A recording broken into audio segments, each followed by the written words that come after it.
I need the scoop. A decade of chasing financial freedom through constant moves leaves one woman questioning everything when her husband burns out completely.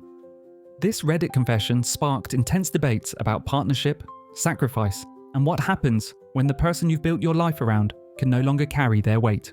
Get ready for a marriage story that challenges everything you think you know about love, compromise, and finding yourself.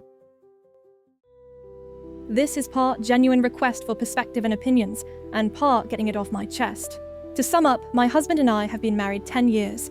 We have a good marriage and have never faced any truly difficult times. It'll be difficult to explain everything that goes into this, but I'm happy to expand in the comments. Basically, the last decade has largely been focused on achieving financial independence. I had never been a very business-oriented person until I met my husband. He is extremely entrepreneurial, and his passion for it is catching. We have run our own businesses together and separately throughout our marriage. The goal has always been to make enough money on location-independent businesses so we can live freely, not necessarily retire, but have more freedom. Because of his encouragement, I am now on a career path that could easily result in that. In 10 years, we have moved 25 times, all because better opportunities have presented themselves or current opportunities have dried up. The moves have been for varied reasons, and obviously with 25 of them, there have been multiple reasons. Some were because my husband was offered a good job. Others were to be nearer family. We're now facing move number 26, with number 27 not far away, because number 26 doesn't look like that good of a prospect. Without giving away details, my business fluctuates greatly. I've had months where I pull in mid-5 figures and long stretches of a few hundred. My quote-unquote career outside of this is food service with a very definite wage ceiling. My husband's quote-unquote career is professional, and he can easily find a 6-figure salary position. His current online business currently brings in low 4 figures. We have always relied on his going back to work when money runs low. He's in high demand, can practically snap his fingers and get a job. I should clarify. I've been pursuing my side business for the last 3.5 years. The 7 years prior to that, I was in full-time employment, sometimes working a full-time job while also helping to run our own business. He has not financially supported me for 10 years. I'm in a creative field. As I said, I don't want to reveal details, but I create products and then sell them online. We are not scam artists, nor do we have to leave town because people are catching on to our pyramid scheme. As far as financials go, again, it's impossible to sum up 10 years of income. But we go through feast and famine periods, times when money is flowing in, and times when we live off what we've earned. We never live outside our means, and when money is good, we put thousands a month away to prepare for the downtimes. It's not a typical way of living, so I understand it's not easily relatable. Here's the conflict, and where I'll try to eliminate as much of my bias as possible. My husband is completely burned out. He physically and emotionally can't deal with the stress of going to work right now. He has supported me through the last couple of years when my income has been low. I've always been aware of my financial contribution and make up for it by carrying the grand majority of the household chores, even when I was working 60+ hours as a manager and pulling in half his wage. But as our savings are dwindling, it's looking more and more like I'll have to get a job. That means pushing my business to the back burner, working a physically demanding job, all for a quarter of the pay he could get. I'm not one to spend money. We didn't have a wedding. We bought my wedding band 3 years after we got married. I cut my own hair. I work from home in sweatpants. It's not as though I've forced him to work jobs he hates in order to provide me with an extravagant lifestyle. I have worked terrible jobs to help provide for us in the past, and even when my business isn't earning a ton, I still put in 50+ hours a week. I'm craving stability, not permanence, just the feeling that I can unpack our boxes and not feel like I should save them in a closet, knowing in 6 to 9 months I'll need them again. We've been child-free for years, but the last couple years the topic has been coming up more and more. Yet, I feel it's impossible to even discuss the idea of starting a family in the face of such uncertainty. I miss my cats. They're living with my parents overseas. I want a fish tank and a place to hang pictures. He says, quote, "If you want those things, then make them happen," end quote. Which, fair enough. I completely agree with that. I don't want to rely on him to provide the life I want. However, it leaves me feeling a combination of emotions I can't really put a word to. I find myself going through mental exercises of, what would I do in this situation if I was single? How would I support myself? And I start to feel resentful. I'm not single, I'm married. And not only that, I'm not sure I can make enough money to support us. I desperately want him to find what it is he's meant to do. I don't care about the money or the dreams of financial independence if it means he's miserable trying to get there. He's been trying to work out which direction to change to for the past year and has yet to come up with anything solid. I know it's all about give and take, but I can't help but feel, I don't know. I don't have the words. And I'm at a complete loss as to how we resolve this. By the way, we have talked about all of this about 1,957 times already.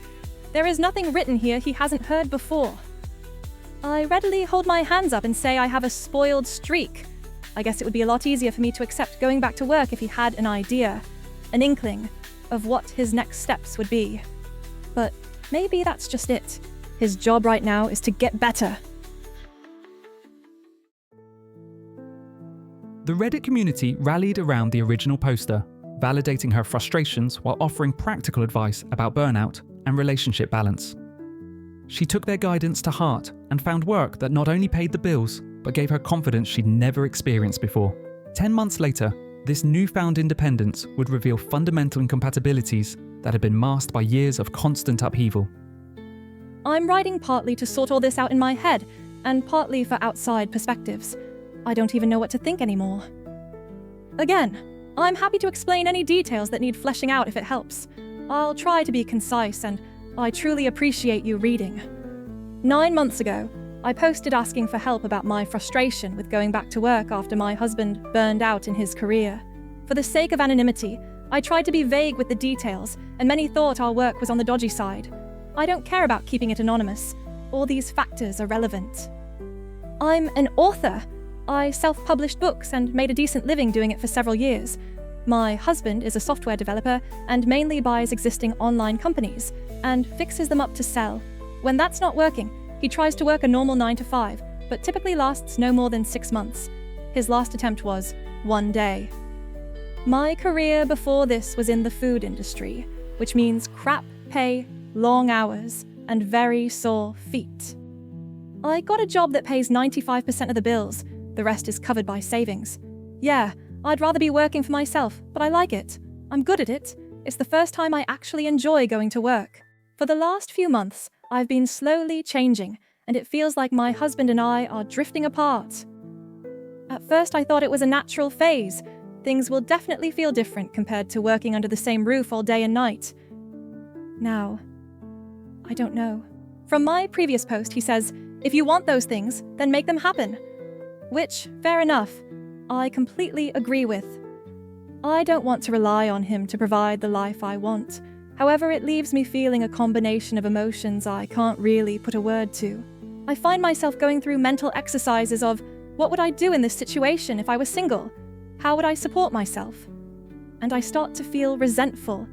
I'm not single, I'm married. And not only that, I'm not sure I can make enough money to support us. Well, I am making enough money to support us and it feels good. It's given me confidence in a way I haven't had before. But it's also made something glaringly obvious in our relationship. We disagree on just about everything, and we have very little in common. I'm happy to work on my writing on the side while I work. He thinks I've given up on our dream and have settled for a world, the 9 to 5, Monday to Friday world, he is loath to spend time in. He's sold his business and is still figuring out what he wants to do next. I want to buy a flat in the city. He wants to move to the country, or use our savings to travel or live remotely. I want to settle for a while and make friends. He thinks there's plenty of time for that in the future. I want to make our home cozy and put up decorations like photos and artwork.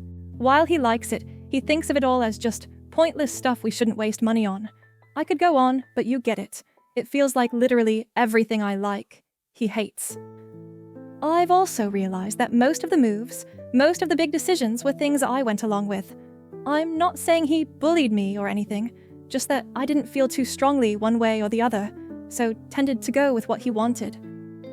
Of course we talked about it, but it rarely was me pulling in the bulk of the income, so I didn't feel like I had much of a say. Now I feel strongly about a life direction and have the ability to make it happen, and I feel guilty. He says I've changed, that he's the same as he's been, wants the same things he's always wanted. This is me altering the situation, which I agree with. But it's not like it's this massive bait and switch plan. Our entire marriage I've talked about settling down. I'm rambling. Here's the way I see it. We both love each other and genuinely want to make the other happy, which is why over 10 years, we've both compromised on choices that go against what we individually want. He goes to work for a little while so I can have a semi-stable home. I bounce around the world with him so he can discover himself and his career. But our tolerance for these periods have become too short to manage. He physically can't work for another person. I want to scream when I think about packing up my stuff and starting over again. Have we just spent so much of our marriage being distracted by the exciting newness of moving and pushing for financial independence? We didn't notice how little we have in common otherwise. I can't help but feel like this is on me. Not my fault, per se, but on my shoulders. I'm the one rocking the status quo, and if I want things to balance out, it's up to me to adjust my expectations. When someone commented that these seem like fundamental incompatibilities, I had to agree. They really do, don't they? Readers recognised the deep incompatibilities emerging in the marriage, with many suggesting the couple had simply grown apart after years of distractions. The original poster continued wrestling with guilt over wanting stability while her husband remained committed to his nomadic lifestyle. 6.5 years would pass before she would return to share how a single weekend alone changed everything. I was recently cleaning out my bookmarks and found this old throwaway account, and obviously the 2 posts I made with it. I'm not sure why now, but I feel compelled to write a follow-up. Maybe it'll give people the bravery to change, or at least an example of how sticking with what you know isn't always the best choice. An obviously very long story short, with the help of those posts and a lot of long nights of thinking, I left my husband.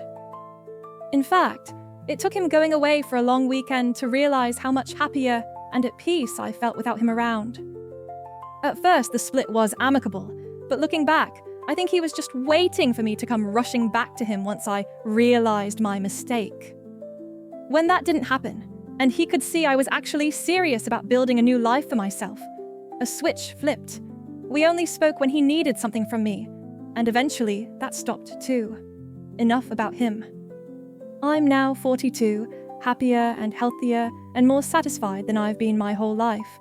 I picked me, and that was the best choice I could have ever made. I lived alone for the first time, and my God, the peace of having my own space, unrivaled.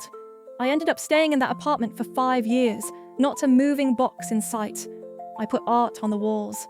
I knew my neighbors. I made a home. I grew my career and went back to school, made friends, built a little community. I've done a ton of therapy and realized that the abusive patterns my parents created in childhood were just repeating with my ex. I fell in love, a real love, a supportive love that encourages growth and security. I'm doing new work that helps people and is so much more than just chasing money. All of those things have created a life that's more rewarding than I ever thought possible for myself. I've gone through some really difficult times too. Illness, cancer scares, deaths, loss.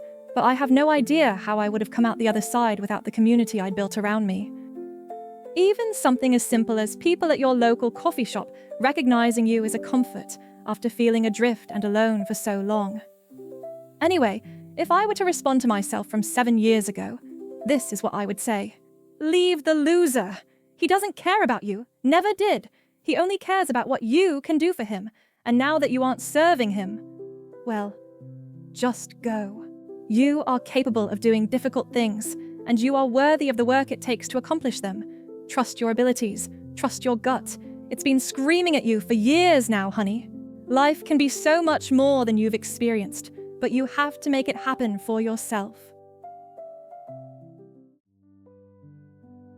Sometimes the greatest act of love is choosing yourself, even when it means walking away from everything you've known. This transformative journey reminds us that it's never too late to build the life you truly want.